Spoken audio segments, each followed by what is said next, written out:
using the Sika Pro Select self-leveling sealant polyurethane to seal joints and brick and flashing.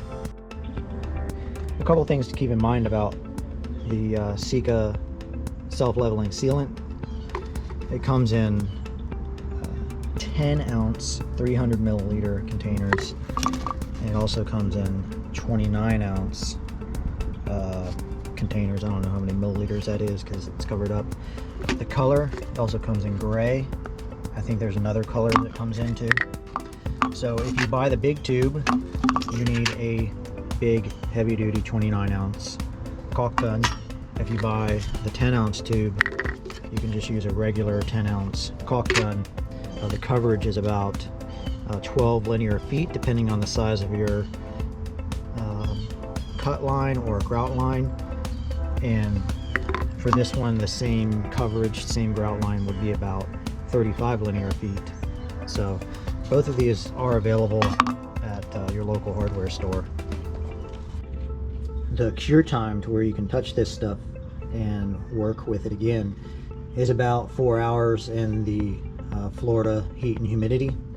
In your climate it might be different. One thing is, when you do place it, make sure you cover it.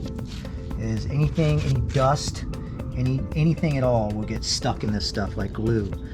There's like a leaf or something that got stuck and you can't get it out. So after you're done placing it, lightly cover it with something to protect dust and debris from blowing into the joint.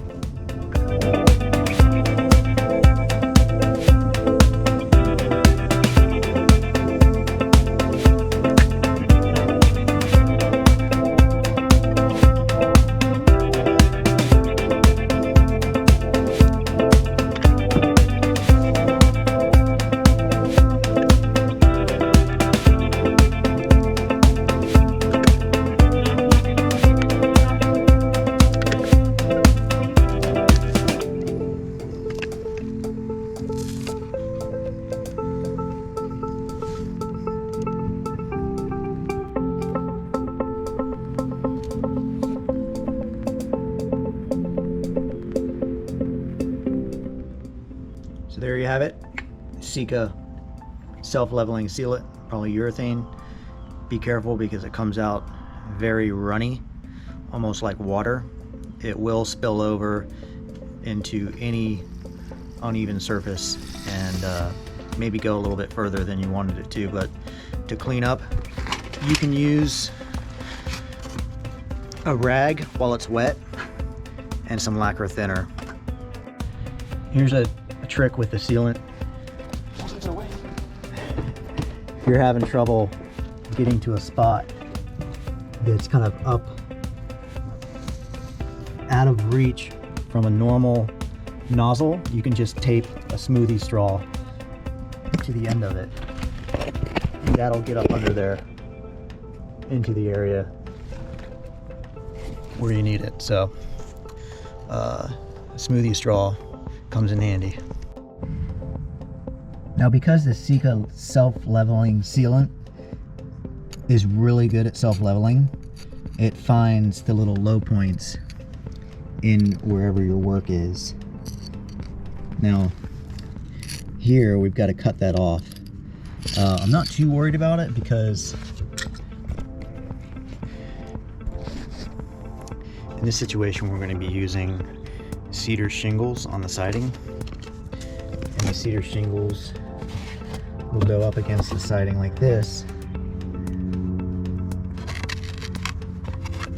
and on the bottom there's actually two, so they do cover it quite well. And then we're also going to put a strip of copper flashing along here and then up the wall, but I'll show you how to cut that little nubble out. First, you want to score it with a knife. Make sure you get all the way down to the bottom of whatever your substrate is. In this case, it's brick mortar. And then take your 5-in-1 tool and just kind of scrape it out. Make sure you get all the way to the bottom It's not going to be perfectly clean, but it does come out in somewhat of a straight line. And just take some thinner, a rag, and gloves. You can see it kind of brighten up there.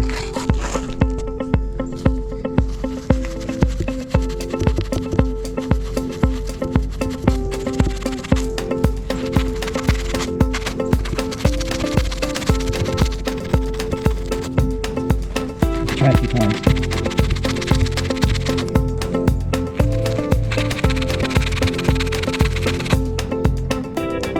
Almost gone.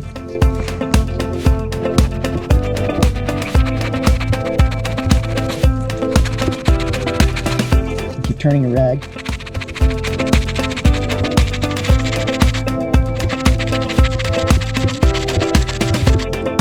There we go. Mostly gone.